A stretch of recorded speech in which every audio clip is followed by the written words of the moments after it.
네, 안녕하십니까. 중국 개인정보보호법 시행 후 동향 및 우리 기업 유의사항에 대해서 발제를 맡은 법무법인 특수의 최호웅 변호사입니다. 저희 법무법인 특수가 올해 한국인터넷진흥원과 함께 주요국 유럽 GDPR 및 미국 그리고 중국 관련 개인정보 법제에 관한 기업 자문 상담을 진행을 하고 있었고, 그리고 저번 중국법 관련 웨비나에서도 한번 발표를 드린 적이 있는데, 여러분들이 참조하실 수 있도록 매핑 테이블 제작을 현재까지 좀 진행해 오고 있었습니다. 어쨌든 저희 법무법인 특수의 개인정보 보호팀으로서 많은 해외 진출을 꿈꾸시고 그리고 사업을 하시는 여러분들에게 도움이 되고자 노력 중임을 말씀을 드리도록 하겠습니다. 일단 좀 전에 김성욱 변호사님께서 중국의 개인정보보호법 관련 법령에 대해서 자세히 잘 여러분께 설명을 해주시고 이해를 주셨던 것 같습니다. 저는 조금만 구체적으로 해서 실제 개인정보보호법 관련하여 기업 운영 시에 이제 궁금하셨던 상담 사례를 중심으로 해서 해외 주요국과 우리나라 개인정보보호법과 달리 좀 중국에서 사업을 하시는 기업 담당자분들께서 신경을 쓰셔야 할 지점들에 대해서 살펴보고자 합니다. 중복된 부분이 있을 수도 있습니다. 그러나 반복적으로 말씀드린다는 것은 그만큼 중요하다는 의미일 수 있으니까 참조해 주시기 바랍니다. 일단 개인정보 업무를 처리하심에 있어가지고, 데이터 주기라고, 데이터 생애 주기라고 얘기를 하죠. 그러면 제일 첫 번째 고민하게 되는 것은 여러분께서 처리해야 할 이 데이터가 과연 개인정보에 해당하는지가 될 것입니다. 그래서 각국 또 중국 개인정보 보호 법령에 있어서 개인정보 보호를 받아야 할 개인정보에 대해서 정의를 내리고, 그리고, 그에 따라서, 어떤 개인정보에 대해서는 특별하게 더 보호하고자 하는 정책을 취하고 있죠. 그 중에서 민감 개인정보라는 것이 있습니다. 민감 개인정보는 일반적인 개인정보보다 더 강하게 특별히 보호하겠다는 의미일 것이고요. 그래서 실무적으로 여러분께서 이게 개인정보에 해당이 되는데 그냥 일반 개인정보로 넘기실 문제가 아니라 좀 더 특별히 보장해줘야 돼, 보호해줘야 될 개인정보가 아닌지, 즉, 민감 개인정보가 아닌지, 한 번 더 검토를 하시는 과정이 필요하실 겁니다. 그와 관련해가지고, 민감 개인정보 범위가 궁금하시며, 그리고 주민번호나 숙박정보, 구매 내역 등이 민감 개인정보에 포함될 수 있느냐, 업무상 처리하고 있는 정보가 민감 개인정보에 해당하느냐에 대한 질문을, 주시는 경우가 많습니다. 일단은 먼저 중국 개인정보보호법 제28조에는 민감 개인정보에 대해서 아래와 같이 이제 쭉 규정을 하고 있죠. 유출되거나 불법으로 사용될 시에 인격적 존엄성이 침해되거나 신체 재산의 안전을 위해를 심하게 이제 받을 수 있는 개인정보로서 이제 열거를 하고 있는데 생체 인식, 종교 신앙, 특정 신분, 의료 건강, 금융 계좌, 행적 등의 정보 그리고 만 14세 미만의 미성년자 개인정보를 개인정보보호법의 민감 개인정보로 규정을 하고 있습니다. 그러면 우선 중국의 신분증 번호, 우리나라 같으면 주민등록번호가 될 것인데, 잘 아시다시피 정보 보호 업무를 처리하시는 분들, 우리나라 개인정보보호법상 개인 식별번호도 역시 특별히 보호하고 있다는 거 알고 계시죠? 이러한 한국의 주민등록번호에 해당하는 중국인의 신분증 번호는 개인정보이죠, 당연히. 그뿐만 아니라 중국의 개인정보 안전규범이 나오는데 구체한 좀 뒤에 설명드리겠습니다. 일단 민감 개인정보로서 규정하고 있고 특별한 보호와 보장을 받아야 될 정보임이 분명합니다. 다음으로 행적정보인데요. 아까 숙박정보가 민감 개인정보에 해당이 되느냐라고 질의를 하셨는데, 숙박정보는 일종의 개인 주체의 행적을 담은 정보라고 해가지고 중국 개인정보보호법상으로는 민감 개인정보로 처리되고 있고 그런 특별한 보호를 요구하고 있습니다. 구매 내역 정보 같은 경우에는 아까 그 살펴보신 그 민감 개인정보 정의 규정 사항도 그렇고 개인정보 안전규범 사항에서도 거래 및 소비 기록으로 이것이 정의될 수 있기 때문에 민감 개인정보에 해당할 수 있어서 특별한 보호가 필요하다는 말씀을 드립니다.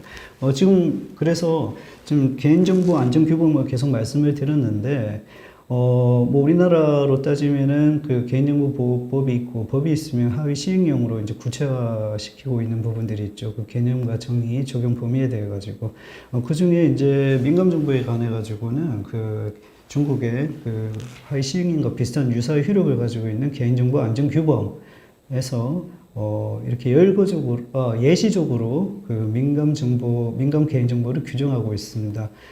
글씨가 좀 작을 수는 있는데, 보시게 되면 이제 개인의 그 재산상의 정보에 관한 부분이 들어가 있는데요.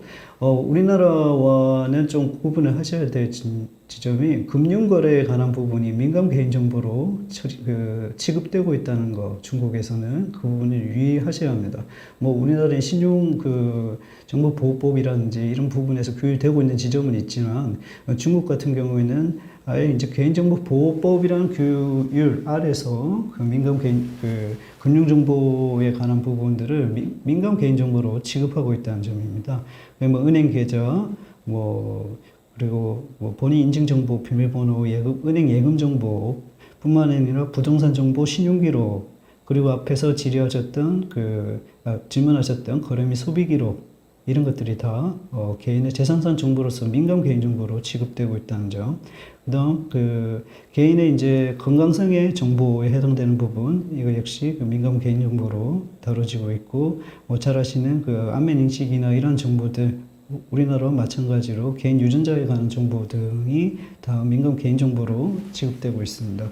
그리고 주민등록번호와 같은 그 개인의 그 인적 상황을 식별하기 위한 정보들 역시 민감 개인정보에 해당이 되고, 그리고 기타의 이제 그 개인정보 안전규범에서 이제 규정하고 있는 민감 개인정보를 보게 되면 그 성적 취향, 결혼 이력, 종교, 치안, 미공개 범죄 기록, 통신 기록 및 내용, 연락처, 친구 목록, 채팅 그룹 목록, 그리고 소재 기록, 웹 브라우징 이력, 그리고 정확한 위치 정보, 그리고 숙박 정보 등을 민감 개인정보로 취급하고 있으니, 그 기업에서 실무를 담당하시는 분들은 그냥 일반적 개인정보와 달리 이런 민감 개인정보의 해당성 여부를 다시금 살펴주시기 바랍니다.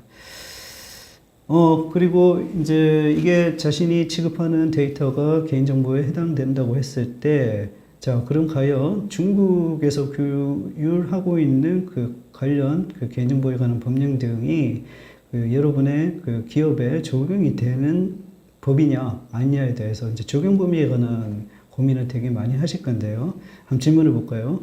그 중국에 지사가 없으나 한국에서 웹사이트를 통하여 중국에 거주하는 이용자, 즉 뭐 한국인일 수도 있고 중국인일 수도 있죠. 이 사람들에게 이 제품이나 서비스를 제공하고 있다. 근데 중국에는 지사나 뭐 사무실이 없는 거죠. 사이트는 글로벌 서비스를 위하여 중국어를 포함한 외국어 화면이 존재하고 그 위안화 결제도 가능합니다. 이 경우에 그 중국 개인정보보호법 대상이 되는가요? 라는 질문을 하셨는데요. 앞에서 그 설명을 들으셨겠지만 그 중국 개인정보보호법 사항의 적용 범위에 관해 가지고 특히 중요한 거는 중국 여교에서 중국 영내 자인인의 개인정보를 처리하여 기업 활동을 하는 사람들을 하는 경우에 중국의 개인정보보호법이 적용된다는 사실입니다. 그래서 보시면 그 이유가 1항에 그 영내 자인인에게 제품 또는 서비스를 제공하는 경우에는 그 중국 개인정보보호법이 적용된다라고 규정을 하고 있죠. 그래서 앞에 질문 사항과 같이 중국의 어떤 뭐 사무실이라든지 뭐 이런 그 영업을 하기 위한, 기업을 하기 위한 그것이 존재하지 않는다 하더라도 그 중국 영내에 존재하는 자인인에게 뭐 제품을 판다든지 아니면 어떤 그 서비스를 제공한다든지 했을 경우에 중국의 개인정보보호법이 적용된다는 점부터 시작을 하시면 될 겁니다. 그리고 또 2항에서는 영내 자인인의 행위 분석 및 평가, 프로파일링이라고 하는데 이제 이런 부분인 경우에도 제품이나 서비스를 제공하지 않다 하더라도 당연히 이제 중국의 개인정보보호법 적용 대상이 된다라는 것이고요. 네, 뭐 법률 행정법규에 따로 규정한 경우에는 적용 대상이 된다, 라고 볼 수 있겠습니다. 앞에서 민감 개인정보에 해당하는 것이 무엇인지 살펴보았는데요. 민감 개인정보를 살펴볼 수밖에 없는 것은 특별한 보호 규정을 두고 있기 때문입니다. 반대로 얘기하면 이러한 개인정보를 처리하시는 분들은 특별히 더 주의해야 될 취해야 될 조치가 더 많다는 거죠. 제일 먼저 중요한 거는 특정한 목적과 충분한 필요성이 있어야 한다는 것입니다. 그래서 이거는 뭐 개인정보 보호를 위한 업무 담당자들이 가져야 될 자세 중에 하나인데, 개인정보는 최소한의 수집이, 최소한의 이용이 원칙이라는 점이죠. 특히 민감 개인정보에 있어서는 그 개념의 성격상 더 당연한 것일 거고요. 그래서 별도의 필요성이 없어 보이는 민감 개인정보를 기업의 업무를 하시면서 정보 주체로부터 받는다는 것은 뭐 어떠한 이후에 보호 조치 취하든 뭐 다른 것을 준수했다 하더라도 특정한 충분한 필요성이 없다고 봐가지고 위법성이 인정될 수 있다는 점을 좀 주의하셔야 될 겁니다. 그리고 개인정보 처리자는 정보 주체로부터 별도의 동의를 받아야 한다는 점입니다. 앞으로 개인정보 관련 법규를 보시게 되면 별도 동의라는 단어가 많이 나오는데요. 별도 동의라는 것은 여러분께서 수집 단계에 정보 주체로부터 개인정보 수집 단계에 정보를 동의를 받아서 수집을 하실 겁니다. 이러한 목적을 위해서 개인정보를 수집합니다. 그런데 이건 일반적인 동의에 해당이 되는 부분이고, 만약에 그렇게 수집해야 될 개인정보가 민감 개인정보에 해당한다라면 별도 항목을 두어가지고 그 정보 주체로부터 명확하게 별도 동의를 받아야 한다는 점이겠죠. 그래서 이것이 일반 개인정보 처리와 달리 정보 주체로부터 얻어내야 할 동의점이라고 생각하시면 될 거고요. 그리고 뭐 상황에서도 사전에 민감 개인정보 처리의 필요성 및 개인에게 미치는 영향을 정보 주체에게 고지를 해야 하고, 그리고 더 나아가서 개인정보 처리자는 민감정보 처리를 위해 가지고는 사전에 이러한 민감 개인정보 처리에 대한 개인정보 보호 영향평가를 실시하셔야 합니다. 이 점 주의하셔야 될 지점이겠죠. 그뿐만 아니라 처리 사항을 계속 기록해 놓으셔야 합니다. 그리고 지금 5항에 나와 있는데, 다른 나라와 달리 중국에서는 미성년자의 개인정보에 대해서 이거는 민감 개인정보 파트에서 규율을 하고 있습니다. 잘 아시겠지만 미성년자의 개인정보에 대해서는 연령을 정해서 연령 미만의 개인정보를 미성년자 개인정보를 처리하기 위해서는 미성년자의 부모 또는 기타 보호자 등의 별도 동의를 받도록 하고 있죠. 중국 같은 경우에는 만 14세 미만의 미성년자, 우리나라도 만 14세 미만의 미성년자 개인정보 처리의 경우에 부모의 동의를 받아야 하는 걸로 알고 계시죠. 그런데 이제 이런 미성년자 개인정보인 경우에 부모 동의뿐만 아니라 앞에서 1항, 2항, 3항, 4항 등의 특별의 보호 조치 보장 규정을 따라야 한다는 점을 주의하셔야 할 것 같습니다.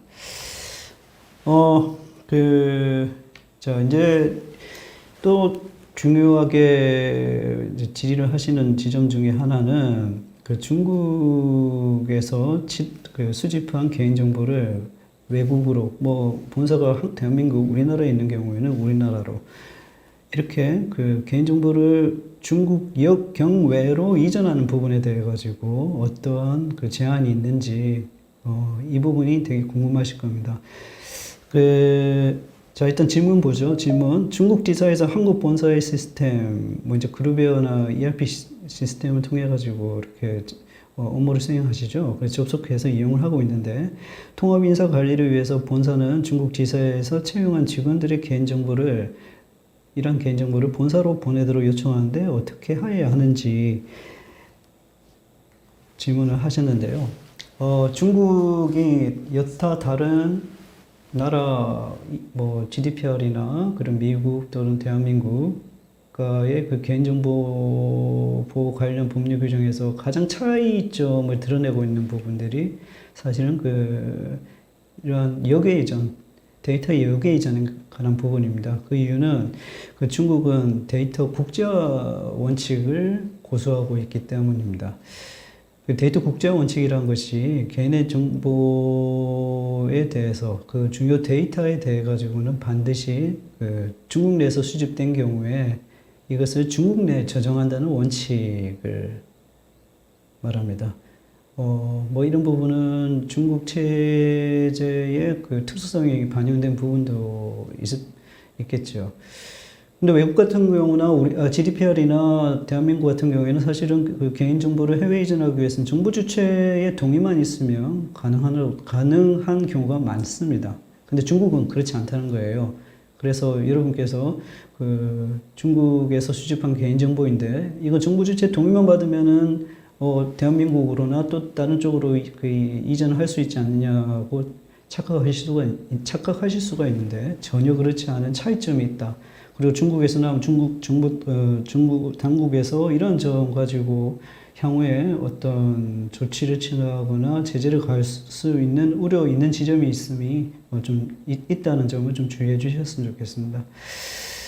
그래서 엄격한 요건을 갖춰야지만 요게 이전이 가능한데 그거에 대해서 중국 개인정보보호법 제38조 앞에서 또 이제 강의를 해주셨는데 그 요건을 갖춰야지만 가능합니다. 그게 이제 국가네트워크정보부처, 소위 이제 국가인터넷정보판공실이 되는데요. 중국 같은 경우에는 이 기관에 이제 안정성 평가를 통과를 하거나, 그 다음 전문기관의 개인정보보호 인증을 받거나, 세 번째 국가네트워크정보부처가 제정한 표준계약에 따라서 국외에서 개인정보를 이전받은 자와 계약을 체결하거나, 이제 보내는 자와 받는 자의 계약이 되겠죠.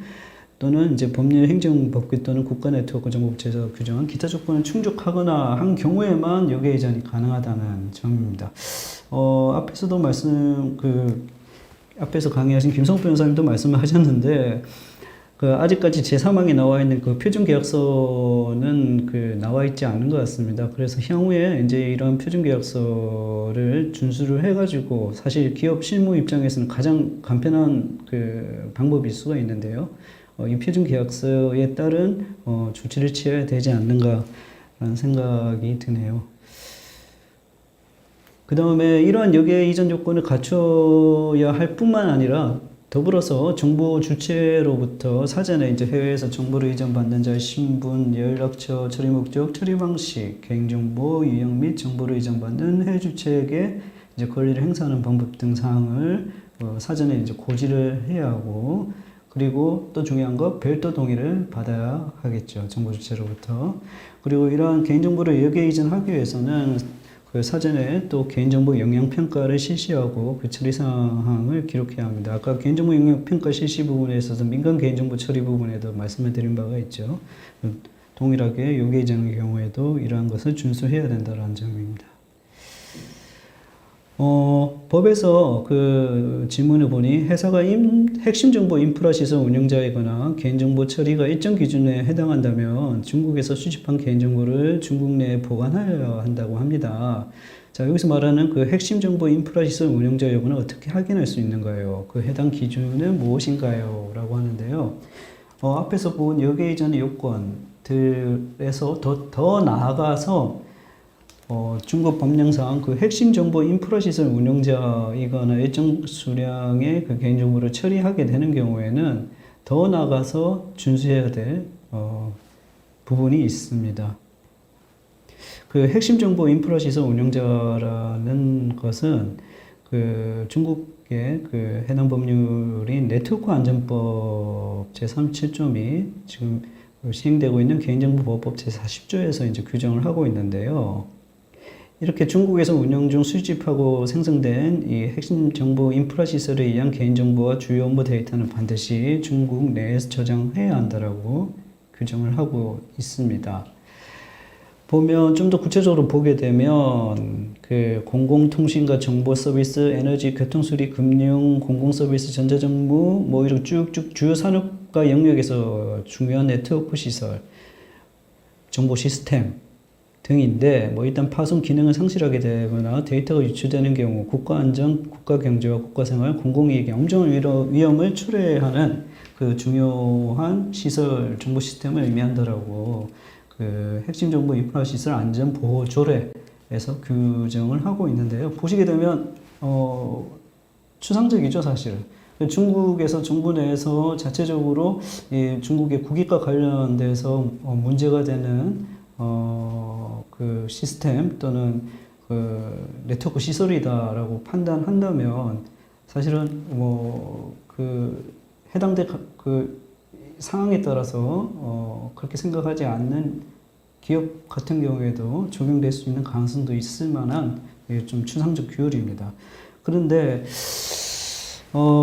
이런 그 핵심 정보 인프라 시설 운영자의 경우에 그 참고로 이제 말씀을 드리면 그 2017년 4월 11일인데 모르겠습니다. 제가 좀 더 이제 그 관련 법 규정들을 확인을 해봐야지만 지금 여기서 말씀을 드리는 거는 개인정보와 중요 데이터 여기에 이제 안전평가 방법이라는 그 안이 있습니다. 이건 아직 의견 수렴인 상황이고 그 평가 방법 우리나라 같으면 시행령이라고 생각하시면 될 것 같긴 한데요.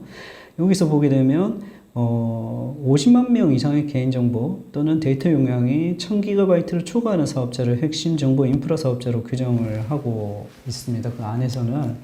근데 뭐 이제 이게 50만 명 이미 확정된 것이 아니고, 그리고 그게 이제 100만 명을 기준으로 놓기도 하고 해서 50만 명에서 100만 명 사이 정도에서 일정 수량의 개인정보를 다루는 자는 특별하게 더 규율을 하겠다라는 데 해당될 가능성이 좀 있어 보입니다. 이것도 확정적인 그 규율이 이제 발표가 되면 아마 여러 방면에서 여러분께 알려드릴 것 같습니다. 이런 핵심 정보 인프라 시설 운영자의 경우에 아까 말씀드린 바와 같이 여기에 전에 좀 더 다른 추가적인 그 규율이 들어가는데 업무 필요에 의해서 반드시 해외에서 저장 또는 제공해야 할 필요성이 있는 경우에만 여기에 이제는 허용한다는 것이고, 그러기 위해서는 그 국가 네트워크 정보기관이 공무원 관련 부처와 함께 제정한 방법에 따라서 보안 평가를 별도로 진행 통과를 해야만 한다는 점이 추가적으로 제한을 가하고 있는 지점입니다. 그리고 또 실무적으로 보게 되면 질문을 볼까요? 중국에는 지사가 없으나 한국에서 중국인에게 제품이나 서비스를 제공하고 있습니다. 아까 그 적용 범위에 관해서 질문이 있었죠. 이 경우에도 중국 개인정보법이 적용된다고 한다면 특별히 더 준수해야 될 규정은 무엇인가요? 라는 지점인데요. 자, 여러분 이제 한국에서 기업을 운영하시면서 뭐 여러 가지의 정보통신망, 인터넷 그리고 뭐 클라우딩이라든지 이런 것들을 이용해서 이제 기업 운영을 하실 건데, 그랬을 때 이제 한국에만 사무실이 있는 거죠. 자, 이 경우에 아까 중국인에게 제품이나 서비스를 제공하는 경우에는 중국의 개인정보보호 법령이 적용된다는 사실은 아시는 거고, 그랬을 때는 뭐 그냥 그뿐만 아니라 특별히 더 의무를 부과하고 있다는 점입니다. 이제 이게 중국 국외 개인정보 처리자에 대한 특별 의무에 해당하는 부분인데요. 이렇게 중국 외에서 중국 내국민의 행위를 분석 평가해가지고 중국 경내 개인정보를 처리하는 경우에는 중국 내 전문기관을 설립하거나 대표기관을 지정하여 그 개인정보 보호 관련 사무를 책임지도록 하며 유관기관의 명칭 또는 대표자의 성명 연락처 등을 개인정보 보호 직무 담당 부처에 보고해야 한다라고 하고 있습니다. 앞에서 김성욱 변호사님도 말씀을 이 파트를 해주셨는데, 이제 그러면서 이제 비교를 해주신 게, 알기 쉽게 이제 비유를 해주신 게, 한국의 개인정보보호법상 국내 대리인 제도죠. 국내 대리인 제도. 국내 대리인 제도를 설명을 해주셨고, 국내 대리인 제도에 따르면 어떤 것이 있는지에 대해서 말씀을 해주셨던 것 같습니다. 그런데 이제 중국 개인정보보호법 제53조에서는 중국 내국민의 행위를 분석 평가하기 위해 가지고 중국 경내 개인정보를 처리하는 경우에는 지금 국내 대리인 제도와 유사한 이러한 부서를 만들도록 하고 있는데, 사실은 명시적으로 중국 경내의 제품 및 서비스를 제공하는 자에 대해서까지 중국 개인정보법은 적용이 되나, 이 국내 대리인 제도와 유사한 제도를 둬야 하는지에 대해 가지고는 법률상 물론 명문상으로는 좀 명확하지는 않는 것 같습니다. 그런데 일단 그렇다 하더라도 향후 특히 그 중국 정부의 태도를 봤을 때는 비록 그 중국 내국민의 행위 분석 평가를 위한 개인정보 처리가 아니고 단순하게 제품 제공이나 서비스를 제공함에 그친다고 하더라도 더 나가서 아까 그 김성국 변호사님도 말씀하셨는데 그런 경우라도 중국의 국내 대리인 유사하게 그 해당 기업에서는 그 중국에 그 사무소를 두거나 이렇게 조치를 취해야 되지 않을까라는 생각은 듭니다. 일단 그런 의견으로 말씀을 드리고요. 그리고 또 이제 그 질문을 볼까요? 중국인을 대상으로 중요 인터넷 플랫폼 서비스를 제공하는데 특별히 주의할 사항은 무엇인가요? 라고 되어 있는데요. 이번에 시행된 그 중국 개인정보보호법에서 이렇게 인터넷 플랫폼 서비스 제공 등에 관해서 이제 특별한 의무사항을 규정을 하고 있습니다. 이와 관련된 사업을, 기업을 운영하시는 분께서는 또 주의 깊게 좀 봐주셨으면 하는데요. 중요 인터넷 플랫폼 서비스를 제공하거나 이용자 수량이 매우 많거나 업무 이용이 복잡한 개인정보 처리자는 아래 의무를 이행을 해야 한다라고 하고 있는데요. 국가 규정에 따라 완비된 개인정보 보호 규정 합격 제도 체계를 확립하고 주로 외부 구성원으로 구성된 독립기구를 설립해가지고 이제 감독을 하라. 라는 의무를 두고 있으며 플랫폼 규칙을 제정하며 플랫폼 내 제품 또는 서비스 제공자의 개인정보 처리에 관한 규범과 개인정보 보호 의무를 명확히 해라. 그리고 법률 행정규범을 심각하게 위반하여 개인정보를 처리하는 플랫폼 내 제품 또는 서비스 제공을 중지를 해라. 그리고 개인정보 보호 사회책임 보고서를 정기 배포를 하여 사회 감독을 받도록 해라. 라고 하고 있습니다. 이게 인터넷 플랫폼 운영자일 수도 있을 것이고 해석상 좀 모호하긴 하지만 인터넷 플랫폼을 통하여 서비스를 제공하는 기업일 수도 있을 것이고 하여튼 개인정보보호법 이번에 시행되기 전에 2차의 초안들이 있었는데 2차 초안까지 없었던 지점으로 이제 중요 인터넷 플랫폼 서비스 제공에 관해서 특별한 의무 사항을 본법상 이번 법을 통과시키면서 의무를 부과한 점은 좀 주의 깊게 볼 필요가 있을 것 같습니다.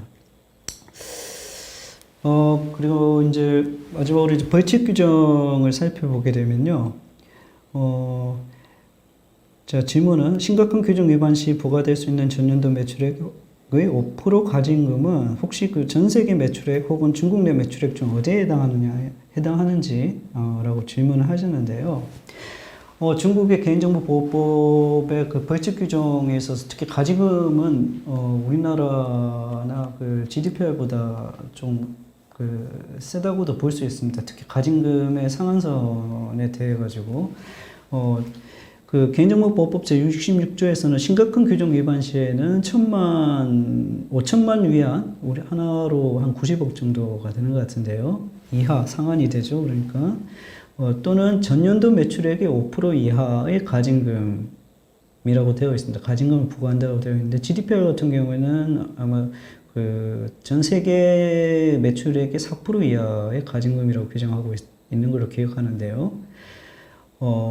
자, 그래서 이렇게 규정하고 있는데, 아까 질문처럼 이 위반자의 매출액이라는 게, 전도 매출액이라는 게 전 세계 매출액인지 아니면 중국 내 관련 매출액인지 궁금해 하실 수 있습니다. 왜냐하면 GDPR 같은 경우에는 전 세계 매출액이라고 규정을 하고 있어가지고, 중국은 어떻게 적용을 할지의 부분인데요. 사실은 이제 이 법령이 제정되고 시행된 게 11월 1일이고, 올해 향후에 이제 이런 관련 규정에 의해 가지고 벌칙이 부과되고 하는 상황에서 이제 밝혀지겠죠. 어떤 태도로 가징금을 어떤 기준으로 이제 부과를 하게 되는지에 대해서 그 동향은 계속 살필 필요가 있다고 생각합니다.